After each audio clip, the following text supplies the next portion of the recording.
Facebook has a feature called On This Day that shows your timeline activity on this day from previous years. On October 23, 2011, I visited Zuccotti Park in New York to snap some photos of the Occupy Wall Street movement. Some of the photos I shot on my old phone caught my eye today.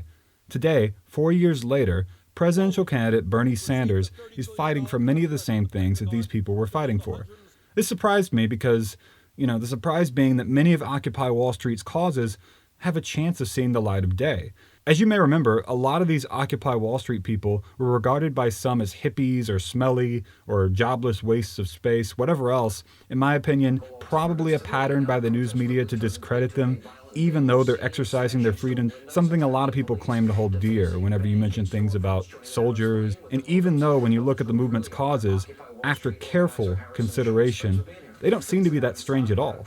They're jobless because they don't want to work. They admitted it to us. That's not true. They won't work for the corporate demand. Seriously?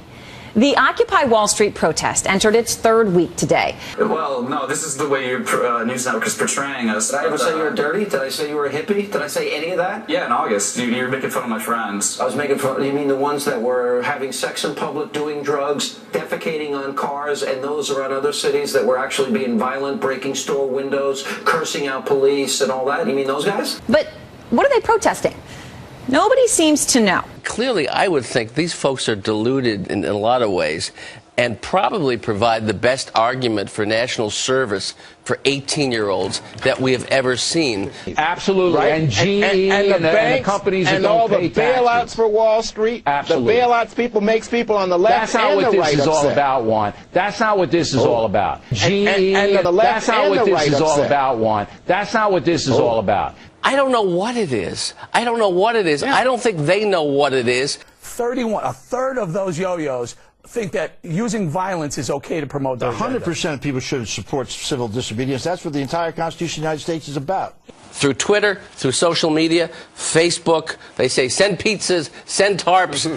Workers of the world, unite. All right. That's a pretty good explanation of what's going on down there, because people are scratching their heads. As best we can. What do they want? Indeed. All right, Good Peter. to see you. And who is going to be talking, presenting an independent voice that is free of big money? And of course, the reality of that is that you have situations such as television, and the major function of television, by and large, is not to educate people, not to entertain people, but to bombard them every other minute with a 30-second ad selling them one product or the other. And all of television is geared not about important issues, but entertainment, and in fact, the news itself, very important issue. The news itself is becoming entertainment. So when we talk about big money controlling this country, it's not only the direct political process, but it's how we even learn about what's going on in this country. What kind of a person would you like to see as President of the United States?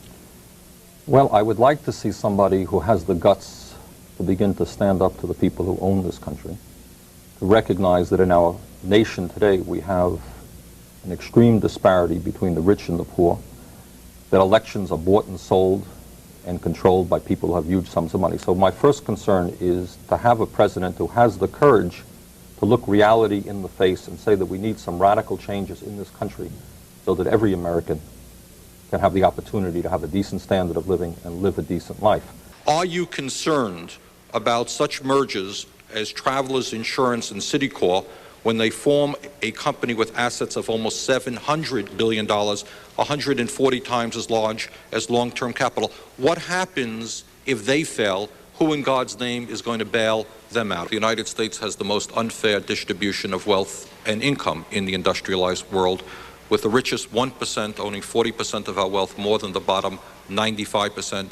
Meanwhile, while the middle class is shrinking and poverty is increasing, the wealthiest people in this country have never had it so good since the 1920s. So what you see is the richest 1% own more wealth than the bottom 90%. The point is that at a time when we have a $1.6 trillion deficit, maybe we have to reduce that deficit, not simply on the backs of working families, low-income people, the children, the sick, the elderly. Maybe we might want to call for shared sacrifice.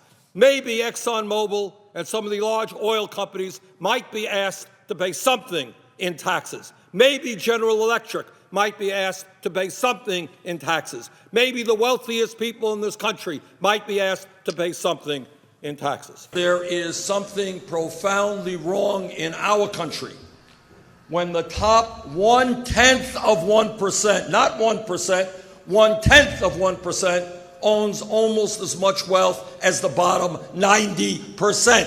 That is immoral. That is wrong. How many of these things sound like Bernie Sanders?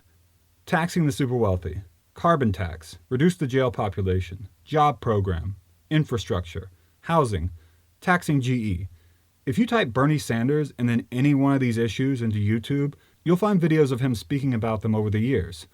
If you would have told me 4 years ago that a presidential candidate for the 2016 election who has a track record in believing many of Occupy Wall Street's causes would have a legitimate chance of winning, and that he has provided both strategy and clear thinking to help solve some of these problems, I wouldn't have believed you.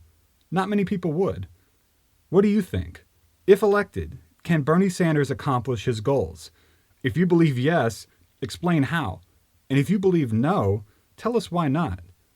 Remember, include data with linked sources to back up your claims. Opinion based upon belief is okay, but it has no solid footing until you both believe and know for a fact that you have data to back you up. Often you'll find with any political issue that people know very little other than they believe they're correct. What did you mean by that? Well, all you have to do is study it out. Just study it out and you'll see. You haven't done your homework, buddy. And what do I need to study? Go to somebody else. He's a communist. And those of us who are not voting for him know it. And what do you mean by communist? You don't know? No, just tell me. Help me out here. You don't know? I just want to know what you mean. Oh, I know what I mean. Well, help us out. You're on national television. Oh, I know I'm on national television. Well, tell me what you mean when you just accuse a guy of being a communist. Do you think he's an American? You just study it out. Is he an American? Oh, no. He's not an American? No. What is he? What country is he from? Just because he was born here doesn't mean that he thinks like us. He's a communist, buddy. Okay, thank you.